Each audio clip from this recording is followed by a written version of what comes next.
문재인 정부의 검찰개혁 문제의 본질은 억지 이관에 있었다. 문재인 정부는 촛불 전국의 열기를 바탕으로 검찰개혁을 핵심 국정과제로 제시했다. 그 핵심은 검찰에 집중된 수사권을 경찰 등 타 기관으로 분산시키는 것이었다. 이를 위해 검경 수사권 조정, 고위공직자 범죄 수사처 신설, 그리고 이른바 검수완박 등 일련의 개혁이 일사천리로 추진됐다. 그러나 이러한 개혁은 제도적 완성도와 현실 적합성을 고려하지 않은 채 명분 중심으로 진행되었다는 점에서 구조적 한계를 드러냈다. 첫째, 수사권을 경찰에 억지로 넘기는 과정에서 형사사법 시스템의 기능마저 위협받을 정도로 혼란이 발생했다. 경찰은 대규모 사건 수사 경험과 전문성이 부족한 상황에서 막대한 권한을 떠안았고, 그 결과 수사 지연과 오류, 국민 불편이 심화되었다. 둘째, 검찰의 직접 수사 범위는 줄였다고 하나 실제로는 부패경제 공직자 선거방 위사업 등 주요 범죄 수사는 여전히 검찰이 담당하게 되어 개혁의 실효성이 의문시되었다. 더욱이 검찰과 경찰 간 협력 시스템이 제대로 마련되지 않아 수사 공백과 책임 공방이 빈번해졌다. 셋째, 중대범죄 수사에 있어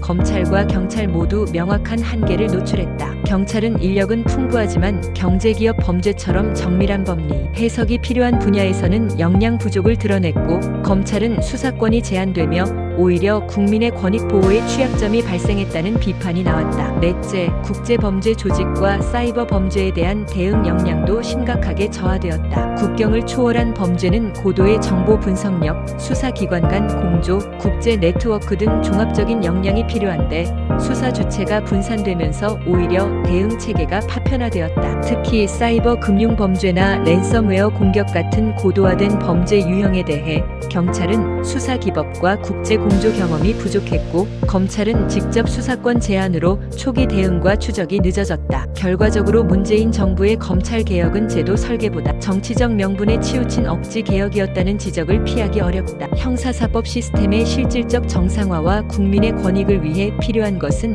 권한의 기계적 분산이 아니라 각 기관의 전문성과 책임을 바탕으로 한 견제와 균형의 정교한 재설계다.